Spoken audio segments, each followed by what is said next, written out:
3 से पढ़े आप। हाँ जी, हाँ जी। 3.5 मार्क्सवादी समालोचना तथा स्वतंत्रता का विचार। स्वतंत्रता संबंधी मार्क्सवादी संकल्पना उन उदारवादी विचारों से भिन्न है जिनकी चर्चा पर की गई है। भिन्नता संबंधी मुख्य बातें व्यक्ति व समाज संबंधी मार्क्सवादी समझ दोनों के बीच संबंध एवं पूंजीवादी समाज संबंधी मार्क्सवादी समीक्षा से सामने आती है। यद्यपि उदारवादी दृष्टिकोण व्यक्ति एवं उनकी स्वतंत्रता की केंद्रता पर आधारित है। मार्क्सवादी व्यक्ति पर आधारित स्वतंत्रता को गुलामी की तरह देखते हैं। मार्क्सवादियों के अनुसार व्यक्ति विकल्प के स्वतंत्र प्रयोग हेतु स्वायत्त स्थानों की सीमाओं द्वारा समाज में अन्य व्यक्तियों से अच्छा नहीं है। इसके बजाय वे परस्पर निर्भरता में एक साथ बंधे हैं। व्यक्तित्व संबंधी धारणा उसी तौर से एक धनी व्यक्तित्व संबंधी धारणा में बदल गई, जो कि व्यक्ति की सामाजिक संलग्नता पर जोर देती है और इस धारणा में भी कि व्यक्तिजन रचनात्मक उत्कृष्टता की स्थिति में पहुंच सकते हैं और ऐसे समाज में अपनी क्षमताएं विकसित कर सकते हैं जो अपने सभी सदस्यों की उन्नति का प्रयास करता है। मार्क्सवादियों के अनुसार इसी कारण स्वतंत्रता रचनात्मक व्यक्तित्व के विकास में निहित होती है और पूंजीवादी समाज में इसे प्राप्त नहीं किया जा सकता। यहाँ व्यक्तिजनों को स्वार्थ की सीमाओं द्वारा अलग अलग कर दिया जाता है और जहाँ वे स्वयं के स्वतंत्र होने की कल्पना मात्र कर सकते हैं, जबकि वास्तव में वे शोषणकारी ढांचों से बंधे होते हैं। सिर्फ ऐसे समाज में तो निजी हितों के स्वार्थपूर्ण प्रोत्साहन से मुक्त हो ही स्वतंत्रता की स्थिति विद्यमान रह सकती है। स्वतंत्रता इस प्रकार एक पूंजीवादी समाज में प्राप्त नहीं की जा सकती।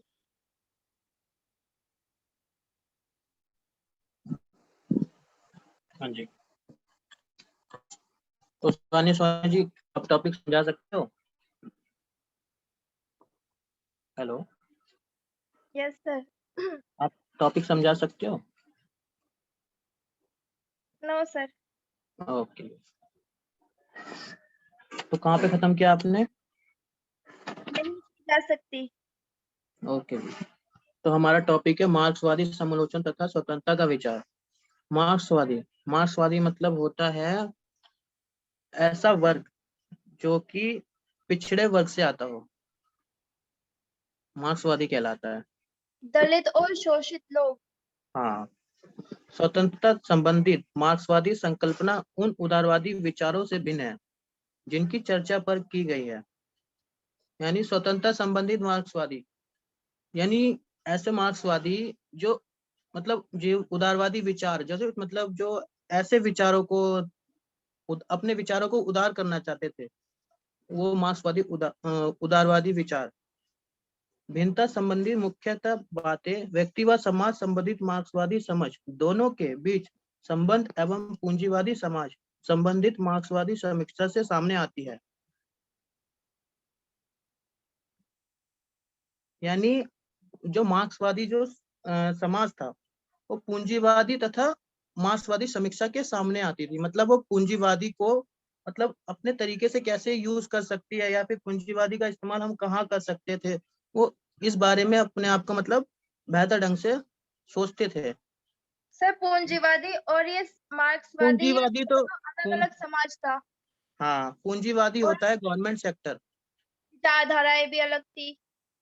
हाँ, स्वतंत्रता को गुलामी की तरह देखते हैं। मार्क्सवादियों के अनुसार व्यक्ति विकल्प के स्वतंत्र प्रयोग हेतु स्वायत्त स्थानों की सीमाओं द्वारा समाज में अन्य व्यक्ति से अच्छा नहीं है। यानी स्वतंत्रता की गुलामी की तरह देखते हैं। कहने का मतलब है कि वो स्वतंत्र थे बट उनको और उनके विचारों को गुलाम बना के रखा जाता था, ताकि जैसे फॉर एग्जांपल ले लिया जाए कि कोई सेठ है और वो अपने मतलब काम कर रहा है, उसके अंडर में, तो वो उसका मतलब उसके विचारों को तो गुलाम नहीं बना सकता, मगर वो अपना काम उससे निकलवाने के लिए उस पर अपना प्रेशर डालेगा। सर स्वायत्तता मतलब?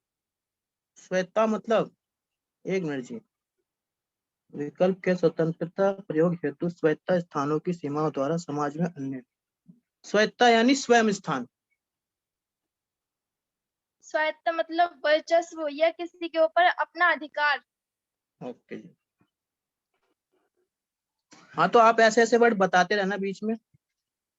सर स्वायत्तता का मतलब यानी कि किसी के ऊपर अपना वर्चस्व करना या फिर अधिकार जमाना या अपने अधिकारों को थोपना। ओके जी, तो शिवानी सोनिया जी ने हमें बताया कि स्वायत्ता का मतलब क्या होता है। बहुत अच्छा जी। इसकी बजाय वे परस्पर निर्भरता में एक साथ बंधे हैं। व्यक्तित्व संबंधी धारणा उसी तौर से एक धनी व्यक्तित्व संबंधी धारणा में बदल गई है, जो कि व्यक्ति की सामाजिक संलग्नता जोर देती है। इस धारणा में व्यक्तिजन संरचनात्मक उत्कृष्ट की स्थिति में पहुंच सकते हैं और ऐसे समाज में अपनी क्षमताएं विकसित कर सकते हैं जो अब सभी सदस्यों की उन्नति का प्रयास करते हैं। मार्क्सवादियों के अनुसार इसी कारण स्वतंत्र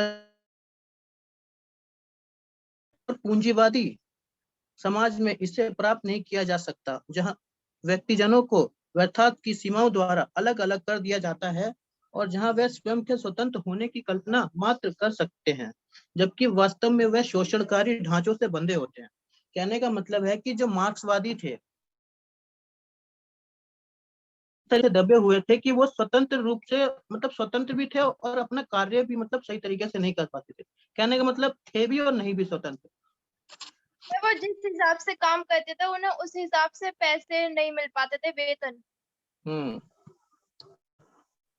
सिर्फ ऐसे समाज में जो निजी हितों के स्वार्थपूर्ण प्रोत्साहन से मुक्त हो ही स्वतंत्रता की स्थिति में विद्यमान रह सकती है। स्वतंत्रता इस प्रकार एक पूंजीवादी समाज में प्राप्त नहीं की जा सकती। यह विचार फ्रेडरिक एंजलिस कृत एंटी ड्यूटी एवं कार्ल मार्क्स कृति इकोनॉमिक एंड फिलोसफिक मैन्युरिस्टिक ऑफ 1884 में स्पष्टता किया व्यक्त है। मतलब ये इनके विचारधारा हैं, किनके, एंडी ड्यूरिट, कार्ल मार्क्स और इन इकोनॉमिक। हाँ जी, मैं ये कह रही हूँ कि यहाँ से पढ़ने के लिए किसी और बच्चे को बुलाइए टॉपिक को पढ़ने के लिए। हाँ जी, हाँ जी, मैं टॉपिक एक बार समझा रहा था जी। ठीक है सर। तो ये टॉपिक हो, ये आपने पूरा कर लिया था, ये उद्योग ही करवा सकता है। नहीं, प्राप्त नहीं की जा सकती, यहाँ तक पढ़ा है। उसके बाद में आप किसी और बच्चे को बुलाइए रीड करने के लिए अगला है, अगली हेडिंग। जी जी,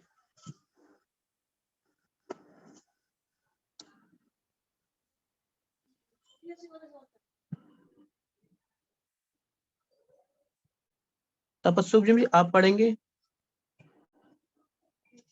तपस्सुम जी,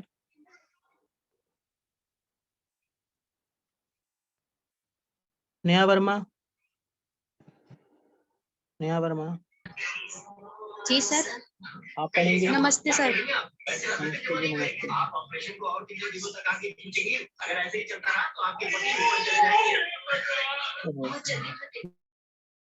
तो मैं आपको थोड़ा म्यूट कर दूं। सर एक सेकंड, अब आ रहा है सर? नहीं जी, पढ़िए।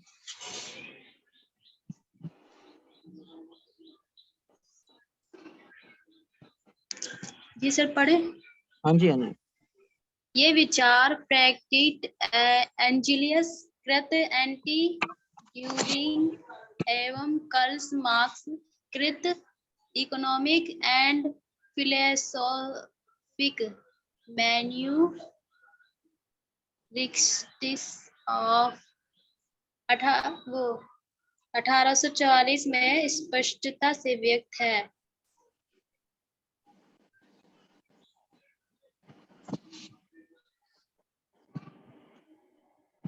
एंजलियस स्वतंत्रता संबंधित धारा की चर्चा आवश्यकता से स्वतंत्रता तक गुजरने की स्थिति के रूप में करते हैं। आवश्यकता संबंधित अवस्था को उस स्थिति द्वारा सही निरूपित किया जाता है जिसमें व्यक्ति दूसरे की इच्छा के अधीन होता है। एंजिलियस बताते हैं कि इंसान में उन शक्तियों को पहचानने व समझने की क्षमता होती है जो उसके जीवन को अनुकूलित और निश्चित करती है। मनुष्य ने इस प्रकार उन प्रकृत कानूनों के विषय में वैज्ञानिक जानकारी प्राप्त की जो उसके अस्तित्व को निर्धारित करते हैं और यह भी जाना कि इन कानूनों के साथ यथासंभव सर्वश्रेष्ठ तरीके से किस प्रकार रहे। विडंबना यह है कि मनुष्य अब तक उन उत्पादन बलों के बंधन से मुक्त नहीं हो पाया है जिन्होंने उसे ऐतिहासिक रूप से अधीनता न्याय में रखा है या अन्य शब्दों में उसे आवश्यकता के कार्यक्षेत्र में ही सीमित रखा है। स्वतंत्रता की स्थिति में पहुंचने के लिए मनुष्य को न सिर्फ मानव इतिहास की जानकारी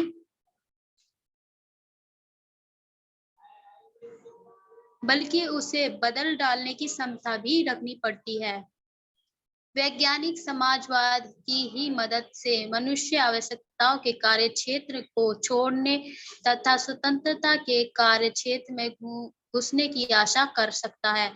स्वतंत्रता कम्युनिस्ट मैनिफेस्टो में मार्क्स व एंजेलियस द्वारा निर्धारित साम्यवादी समाज संबंधित धारणा का एक महत्वपूर्ण अवश्य है। एक साम्यवादी समाज में ही जहां कोई वर्ग शोषण नहीं होगा स्वतंत्रता की प्राप्ति होगी। अपनी पढ़े हाँ जी अपनी पुस्तक सर ये क्या है? ये रिस्पेक्ट हाँ जी पढ़िए।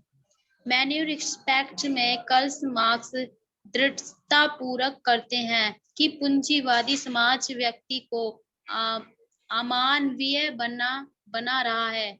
वह न सिर्फ व्यक्ति को उसके यथार्थ व्यक्तित्व से विमुख कर देता है, वह उसको समाज के रचनात्मक प्रभावों से भी पृथक कर देता है।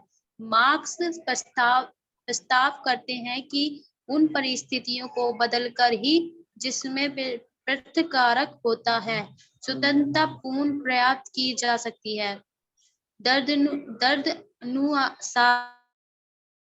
ऐसे एक साम्यवादी समाज में जहां उत्पादन साधन सामाजिक रूप से रखे जाते हैं और समाज का प्रत्येक सदस्य सभी की उन्नति के लिए दूसरे के साथ सहयोग में काम करता है, सच्ची आजादी हासिल की जा सकती थी। इस प्रकार मार्क्स की सामाजिक व्यवस्था में स्वतंत्रता को आत्मसिद्धि व आत्मबोध अथवा व्यक्ति के सच्चे स्वभाव की अनुभूति को घोषित करते हुए एक सकारात्मक अर्थ में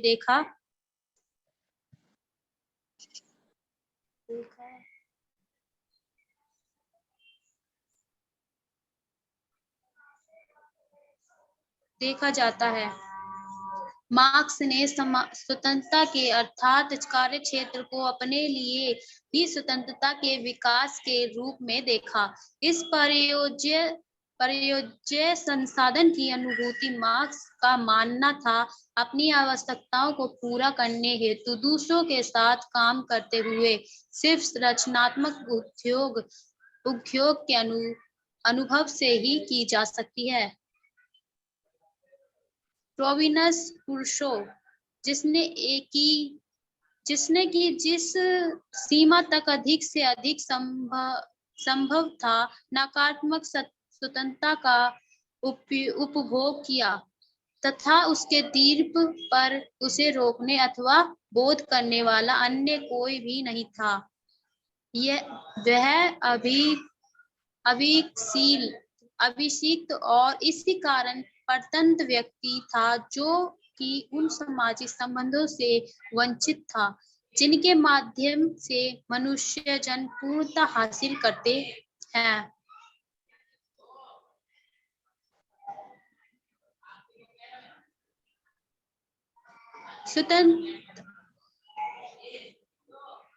स्वतंत्रता संबंधित यह धारणा मार्क्स की पृथक कारक संबंधित अवधारणा में स्पष्ट प्रकट होती है। पूंजीवाद के अंतर्गत श्रम और व्यक्तित्व वंचित बाजार शक्तियों द्वारा नियंत्रित व निरूपित मात्र एक वस्तु के रूप में देखा जाता है। मार्क्सवादी दृष्टिकोण में पूंजीवादी कर्मचारी इस बात में पृथक भोगते हैं कि वह अपनी ही यथार्थ प्रकृति से अलग हो जाते हैं। वे अपने ही उद्योग के उत्पाद से अलग हो जाते हैं, स्वयं उद्योग प्रक्रिया से अलग हो जाते हैं, अपने साथी मनुष्य से अलग हो जाते हैं और अंततः अपने सच्चे व्यक्तित्व से अलग हो जाते हैं। स्वतंत्रता इसी कारण व्यक्तिगत सिद्धि से जुड़ी हुई है, जो कि सिर्फ पृथक उद्योग की करवाता है। धन्यवाद जी, पढ़ो। अच्छा, आपने रीड किया, अब मैं थोड़ा समझा देता हूँ इसको। जी सर। तो ये विचार फ्रेडरिक एंजलिस एवं ड्यूरिट कार्ल मार्क्स के विचार थे। तो उन्होंने कहा कि स्वतंत्रता से गुजरने की स्थिति, तो मतलब कहने का ये है कि जो मार्क्सवादी लोग थे वो मतलब स्वतंत्र रूप से स्वतंत्र, बट अपने विचारधारा को सही तरीके से रख नहीं पा रहे थे।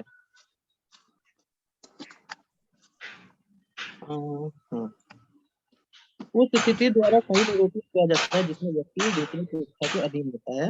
एंजलिस बताते हैं कि इंसान में उन शक्तियों को पहचानने व समझने की क्षमता होती है। मैं आपका माइक बंद कर रहा हूँ, जरा थोड़ा वॉइस आ रहा है।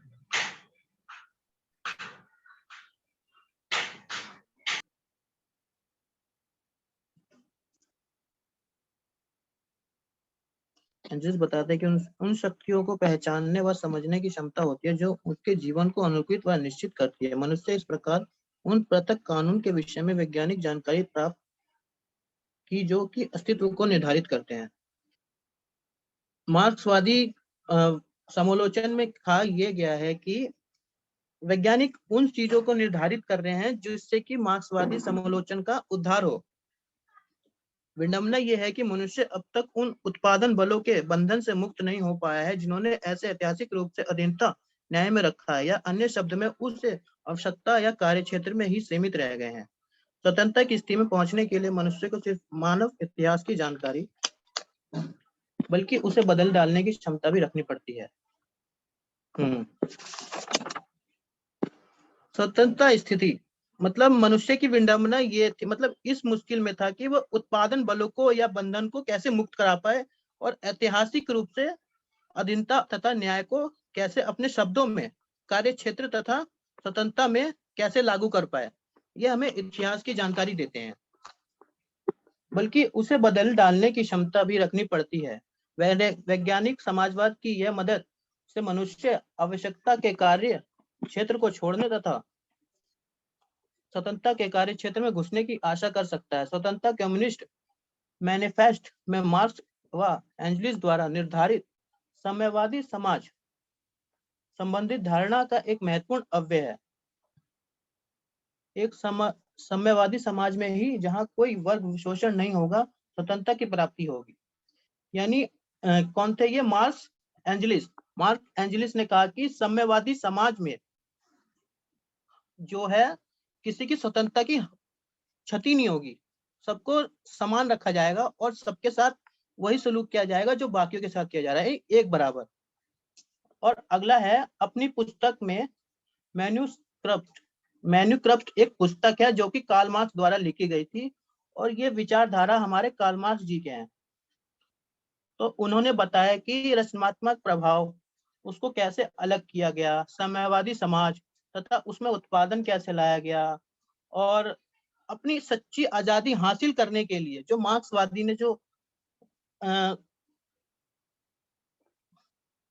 जैसे कहते हैं कि वो क्या कहते हैं अपनी धारणा चलाई, रॉबिन्सन क्रूसो, और अपने स्वतंत्रता के विकास के लिए प्रयोजन संसाधन की अनुभूति, मार्क्स का मानना यह था, यानी संसाधन की अनुभूति यानी कमी थी, तो वो कैसे उसको पूर्ण करते हैं। और ये क्या है, अगला है स्वतंत्रता संबंधी ये धारणा मार्क्सवादी अलग अलग अवधारणाओं में स्पर्श करते हैं, जो कि स्वतंत्रता की इसी कारण व्यक्तिगत सिद्ध से जुड़ी, जो कि सिर्फ अर्थवत उद्योग ही करवा सकता है। ओके, तो अगला टॉपिक स्वतंत्रता पर अन्याय समीक विचार। कौन पढ़ना चाहेगा? मुस्कान जी। मुस्कान जी, आप पढ़ना चाहेंगे? जी sir, good afternoon sir. Good afternoon. स्वतंत्रता पर अन्य सामयिक विचार। बर्लिन जी को छोड़कर जिसकी पुस्तक शायद स्वतंत्रता विषयक समकालीन पुस्तकों में सबसे महत्वपूर्ण है, अन्य विचारक भी है जिन्होंने वैचारिक विभाजन के दोनों पक्षों पर विचारकों द्वारा व्यक्त विचारों पर विस्तार से स्वतंत्रता संबंधी धारणा पर चर्चा की है। मिल्टन फ्रीडमैन मिल्वा बर्लिन की ही भांति एक उदारवादी थे, जिसने अपनी पुस्तक कैपिटलिज्म एंड फ्रीडम में पूंजीवादी समाज के एक महत्वपूर्ण पहलू के रूप में स्वतंत्रता की धारणा को विकसित किया। आदान प्रदान की स्वतंत्रता का एक आवश्यक पहलू था। इस स्वतंत्रता को प्रोत्साहन देने के लिए फ्रीडमैन चाहते थे कि राज्य कल्याण व सामाजिक सुरक्षा से अपना ध्यान हटा दें और स्वयं को कानून व व्यवस्था कायम करने, संपत्ति अधिकारों की रक्षा करने, अनुबंध लागू करने आदि हेतु संप्रेरित कर दें। फ्रीडमैन के अनुसार वे सिर्फ व्यक्तिजनों के बीच स्वतंत्र व स्वैच्छिक आदान प्रदान हेतु स्वतंत्रता अनिवार्य थी। साथ ही ऐसी स्वतंत्रता जिससे सिर्फ एक पूंजी की समाज में ही प्राप्त की हो सकती थी। इसके अतिरिक्त यह आर्थिक स्वतंत्रता ही थी जिसने राजनीतिक स्वतंत्रता हेतु कालोचित व आवश्यक परिस्थिति प्रदान की। अपनी पुस्तक द कॉन्स्टिट्यूशन ऑफ लिबर्टी 1960 में एफ ए हायेक ने स्वतंत्रता संबंधी एक सिद्धांत प्रतिपादित किया, जो राज्य की नकारात्मक भूमिका पर बल देता है। यह हायेक अनुसार एक स्वतंत्रता की स्थिति पर प्राप्त होती है जब एक व्यक्ति किसी दूसरे व्यक्ति के मनमानी इच्छा के अधीन नहीं रहता। हायेक इसको व्यक्ति स्वतंत्रता कहते हैं। और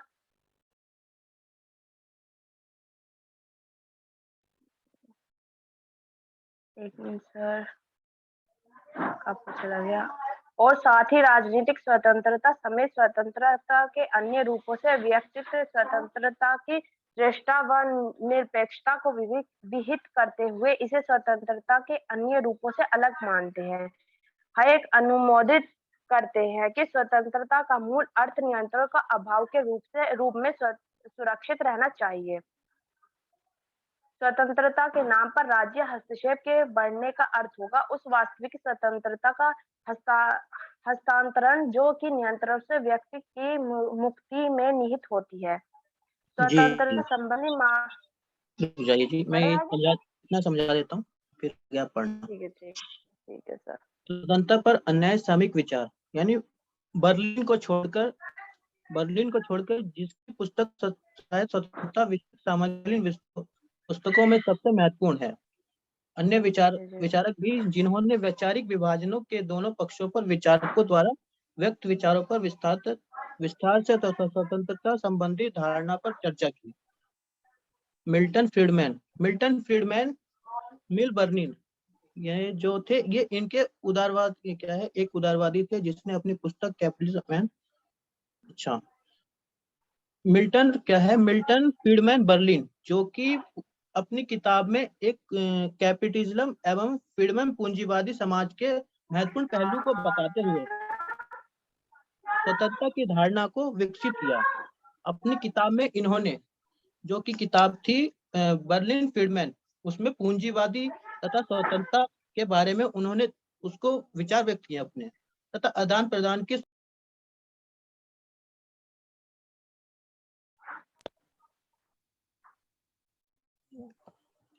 सॉरी मेरा फोन आ गया था। स्वतंत्रता का एक आवश्यक पहलू था इस सुरक्षा से अपना ध्यान हटा ले और स्वयं को कानून व्यवस्था कायम करने, संपत्ति अधिकारों की रक्षा करने, अनुबंध लागू करने आदि समर्पित कर दे। फ्रीडमैन यानी वो इस किताब में उन्होंने बताया कि स्वतंत्रता को हम मतलब स्वतंत्रता के बारे में कि स्वतंत्रता को हम कैसे लागू करें और उसको प्रोत्साहन कैसे करें। फ्रीडमैन चाहते थे कि उनका मतलब उस किताब के जरिए बताते जाते कि समाज का कल्याण तथा उनके अधिकारों की रक्षा तथा अनुबुद्ध यानी उसको एक पहलू एक दायरे में रखा जाए, अनुबुद्ध किया जाए, कर दिया जाए। फ्रीडमैन के अनुसार व्यक्तिजनों के स्वैच्छिक आदान प्रदान हेतु स्वतंत्रता अनिवार्य थी। आदान प्रदान मतलब आना जाना, मतलब दोनों में। कर रहा हूँ 1 मिनट।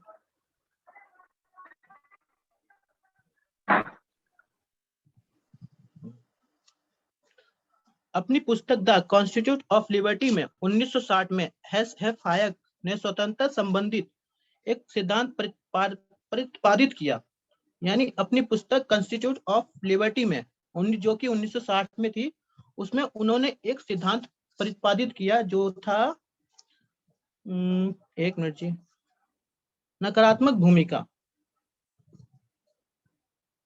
जो कि वो सिद्धांत था जो कि नकारात्मक भूमिका पर बल देता है तथा इसमें वैश्विक स्वतंत्रता, व्यक्तिगत स्वतंत्रता बोले तो व्यक्ति की मतलब जो व्यक्ति है उनकी स्वतंत्रता के बारे में बताया तथा राजनीतिक स्वतंत्रता के बारे में बताया गया है।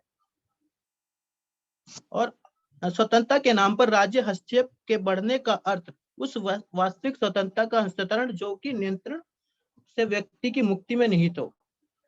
मतलब राज्य का हस्तक्षेप नहीं हो सकता किसी की व्यक्ति की स्वतंत्रता में।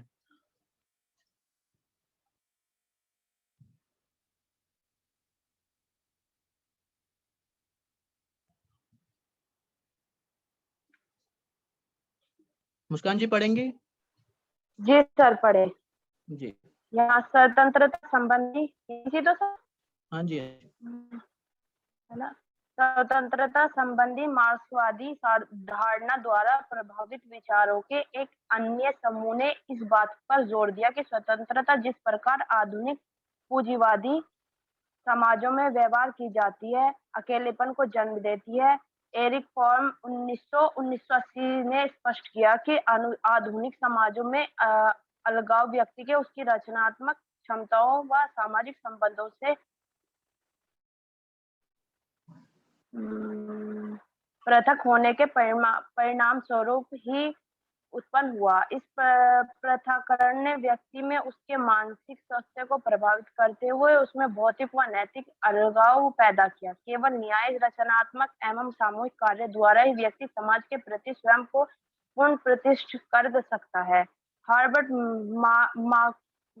मार्क्यूज ने भी अपनी पुस्तक one dimensional man stead in the ideology of advance industrial society 1968 में पूंजीवादी समाजों में पृथक्करण की प्रगति संबंधी अच्छी छानबीन की है। मार्क्यूज दृष्टापूर्वक कहते हैं कि पूंजीवादी समाजों में व्यक्ति की रचनात्मक बहुआयामी क्षमताएं निष्फल हो जाती हैं। मनुष्य स्वयं को सिर्फ अपनी भौतिक आवश्यकताओं की पूर्ति में निरंतर लगे एक उपभोक्ता के रूप में ही व्यक्त कर सकता है।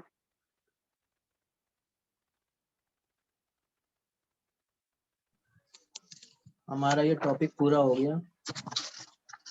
जी सर। अभी सारांश है। हाँ जी हो गया। ये मैं तब समझा देता हूँ। स्वतंत्रता संबंधी मार्क्सवादी धारणा किसकी धारणा थी?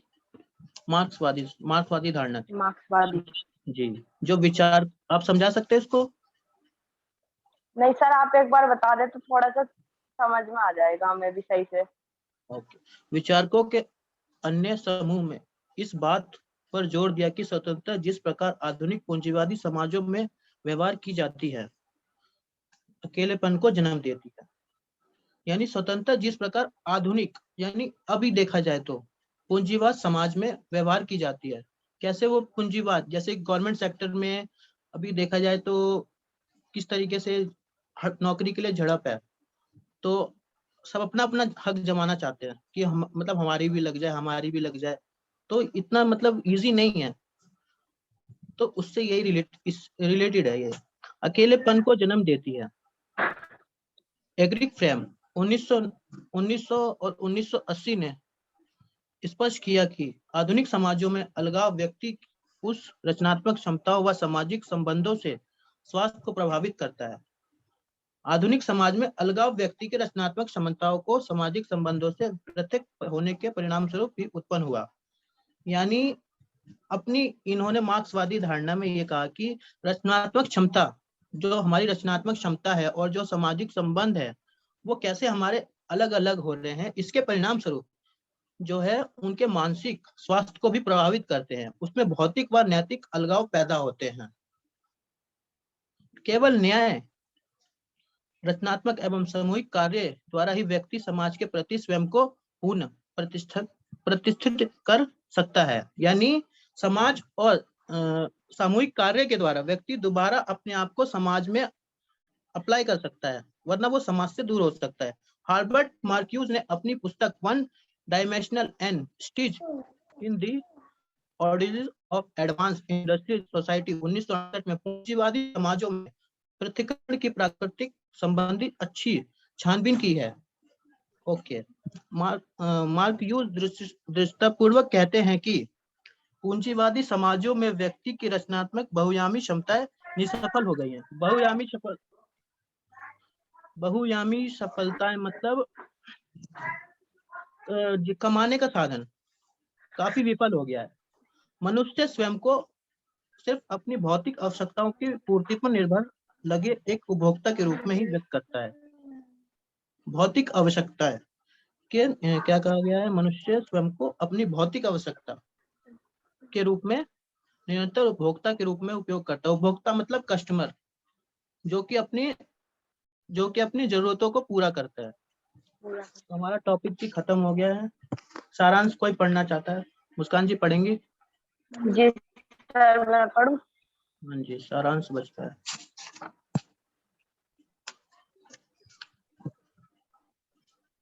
सारांश। स्वतंत्रता की धारणा उदारवादी विचार के मन में है, जो मुस्कान जी, आपकी आवाज नहीं आ रही है। Hello sir. हाँ, अब आ रही है जी। हेलो। हाँ जी, हाँ जी, पढ़िए जी, पढ़िए। हाँ जी, पढ़िए। जी जी। जो विवेकशील व्यक्ति को अपने केंद्र में रखती है और स्वायत्तता क्षेत्र एवं राज्य और समाज के बीच एक सीमा रेखा खींचती। स्वतंत्रता का उसका सामान्य बोध में अर्थ है, स्वतंत्रता का अभाव। मुस्कान जी, एक मिनट। मुस्कान जी, जी आप रुक जाइए। सारांश की वजह और पढ़ लेगा। आपकी आवाज थोड़ी ब्रेक हो रही है जी। ठीक है सर। जी, थैंक यू जी।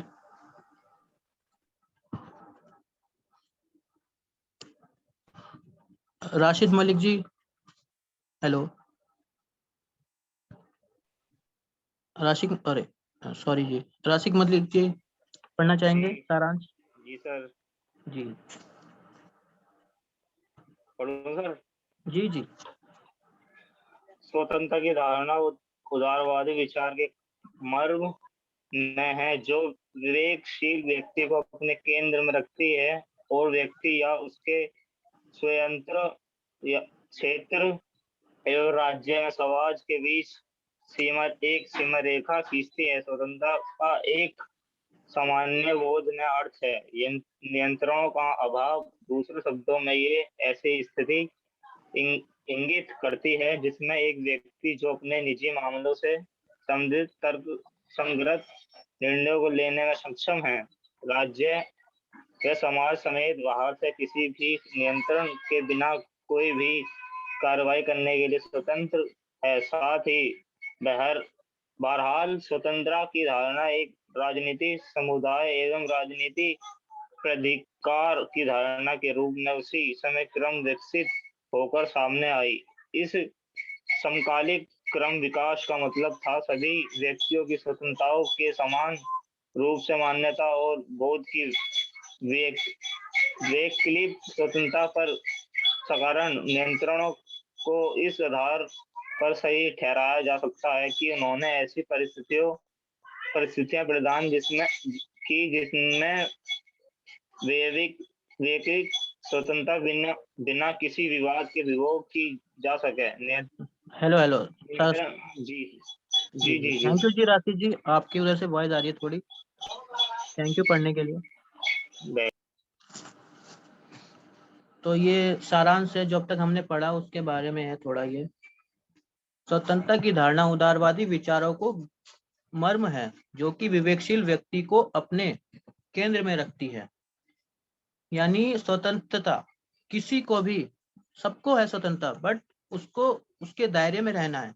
मतलब अपनी स्वतंत्रता का दुरुपयोग नहीं कर सकता। व्यक्ति उसके स्वतंत्र क्षेत्र एवं राज्य व समाज के बीच एक समस्या की स्थिति स्वतंत्रता का उसके सामान्य बोध में अर्थ है नियंत्रणों का अभाव। दूसरे शब्दों में यह ऐसी स्थिति जिनको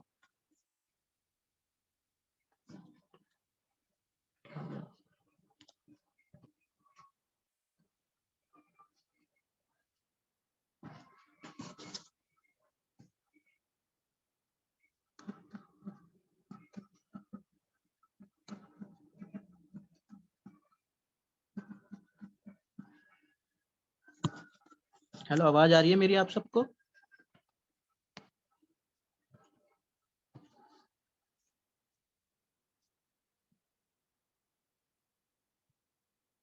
हाँ, मैं कहाँ पे था? यहाँ पे स्थिति को इंगित करती है जिसमें एक व्यक्ति अपने निजी मामलों संबंधित तर्कसंगों और निर्णय को लेने में सक्षम नहीं है।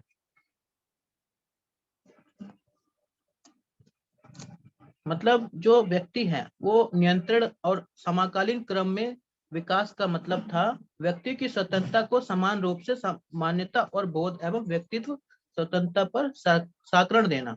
यानी स्वतंत्रता, व्यक्ति की स्वतंत्रता जो कि समान रूप से सब पे लागू होती है। ओके, सो ये अगला चैप्टर में क्लास विल बी ओवर।